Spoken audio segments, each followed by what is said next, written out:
New के study में आप लोग का स्वागत है। आप लोग जरूर अपने पढ़ाई को अच्छे तरीके से में लगे होंगे। जो भी लोग भी सब्सक्राइब नहीं किए हैं आप लोग जरूर सब्सक्राइब कर दीजिए, जिससे सभी क्लास का वीडियो का नोटिफिकेशन आप लोग तक पहुंच सके। चलिए आज हम लोग समझते हैं। देखिए प्रश्न दिया गया है, ऑक्सीजन की अनुपस्थिति में कोई पदार्थ क्यों नहीं जलता है। ऑक्सीजन की अनुपस्थिति में कोई पदार्थ क्यों नहीं जलता है, यानी क्या बिना ऑक्सीजन का कोई पदार्थ जल सकता है। तो देखिए ऑक्सीजन की उपस्थिति दहन के लिए एक आवश्यक शर्त होता है। ऑक्सीजन की उपस्थिति दहन के लिए एक आवश्यक शर्त, यानी बिना ऑक्सीजन का दहन का मतलब होता है कोई चीज़ भी अगर हमें जलाना है तो क्या चाहिए, ऑक्सीजन की उपस्थिति उसमें होनी चाहिए, तभी कोई पदार्थ जल सकता है। जैसे एक मोमबत्ती को जलाइए और उसमें जैसे दिखाई तो ऐसे नहीं देगा, तो एक कांच वाला पारदर्शी कांच वाला ग्लास को लीजिए, पारदर्शी मतलब जिसमें आर पार दिखाई दे रहा है, उसे क्या कीजिए, ढकिए। अब उसमें दिखिए क्या मोमबत्ती जलते रहता है कि बुझ जाता है, तो बुझ जाएगा कुछ टाइम में, क्योंकि जब तक उसमें ऑक्सीजन रहेगा तब तक क्या होगा, जलेगा। ऑक्सीजन जैसे ही खत्म क्या होगा, बुझ जाएगा। तो बिना ऑक्सीजन की उपस्थिति में कोई पदार्थ नहीं जल सकता, इसलिए कहा ऑक्सीजन की उपस्थिति दहन के लिए एक आवश्यक शर्त होता है, मतलब जरूर ऑक्सीजन होना चाहिए। अतः इसका उपस्थिति में ही कोई पदार्थ जलता है, यानी ऑक्सीजन की उपस्थिति में ही कोई पदार्थ जलता है। ऑक्सीजन के अनुपस्थिति में कोई पदार्थ नहीं जलता है। ऑक्सीजन की अनुपस्थिति में कोई पदार्थ नहीं जलता, यानी ऑक्सीजन नहीं होगा तो कोई पदार्थ जल नहीं सकता है। अगला प्रश्न क्या करा, तेल एवं वसायुक्त खाद्य पदार्थों में नाइट्रोजन का उपयोग क्यों किया जाता है।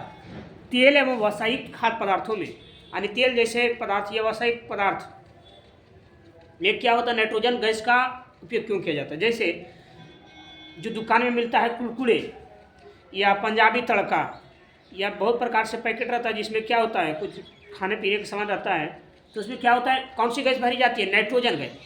क्योंकि नाइट्रोजन गैस भरने से क्या होता है, जो भी पदार्थ उसमें होता है सुरक्षित रहता है। क्या होता है, सुरक्षित रहता है। देखिए यहाँ पे तेल एवं वसायुक्त खाद्य पदार्थों में नाइट्रोजन का उपयोग इसलिए किया जाता है जिससे ऑक्सीजन का प्रवेश ना हो और खाद्य पदार्थ सुरक्षित रहे। यानी जब तक नाइट्रोजन गैस उसके अंदर है तब तक जो भी उसमें पदार्थ है, खाने पीने वाला कुछ भी है, पैकिंग हुआ तब तक क्या रहेगा, वो सुरक्षित रहेगा उसमें। जैसे ही उसमें थोड़ा सा भी लीकेज हुआ, मतलब फटा, तो उसमें क्या होगा, ऑक्सीजन का प्रवेश होगा, और जैसे ही ऑक्सीजन का प्रवेश होगा वो क्या होगा, पदार्थ को खराब करके रख देगा।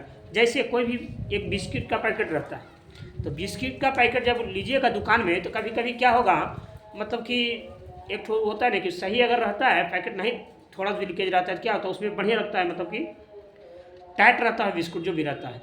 लेकिन जैसे ही उसमें ऑक्सीजन का प्रवेश होता है तो कुछ बिस्कुट का पैकेट क्या होता है, उसका बिस्कुट जो नरम रहेगा, जैसे खोलिएगा टूट जाएगा सब बिस्कुट, मतलब वो हार्ड नहीं रहता है, मतलब सूखा हुआ नहीं रहता। जैसे ऐसा होता है कि मुलायम हो गया, एकदम एकदम भीग गया जैसे, उस प्रकार से होता है। ऑक्सीजन का जैसे ही उसमें प्रवेश होता है क्या होता है, कोई भी पदार्थ मतलब खराब हो जाता है जो भी रहता है। तो नाइट्रोजन की जब तक उपस्थिति रही उसमें, जब तक कोई भी खाद्य पदार्थ क्या रहेगा उसमें, सुरक्षित रहेगा। और जैसे ही ऑक्सीजन का प्रवेश, यानी थोड़ा भी फटा पैकेट, तो क्या होगा, खराब हो जाएगा। आगे कर आए, संक्षारण किसे कहते हैं।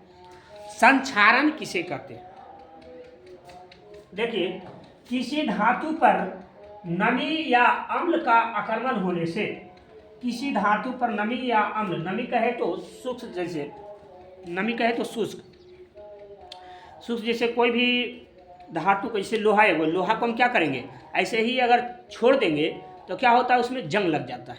यानी कोई भी वस्तु का क्या हो गया, उसमें आक्रमण हो गया है, यानी नमी की उपस्थिति में वो आ गया है।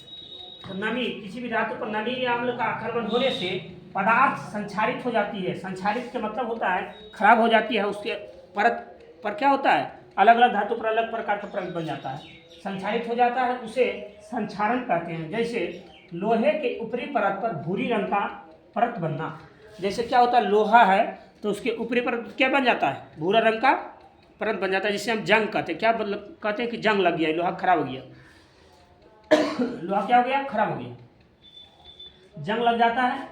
चांदी के ऊपरी परत पर काली रंग का परत बन जाता है। चांदी के ऊपरी परत पर क्या बन जाता है, काली रंग का परत बन जाता है। चांदी के ऊपरी परत पर क्या होता है, काले रंग का परत बन जाता है।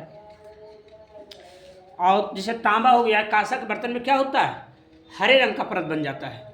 ये सारी जो क्रियाएं होती है उसे क्या कहते हैं, संक्षारित हो गई, मतलब क्या हो गया, संक्षारित। बाकी इतना ही था, इसे आप लोग जरूर कॉपी में नोट्स बना लीजिएगा, सही रहेगा। जय हिंद।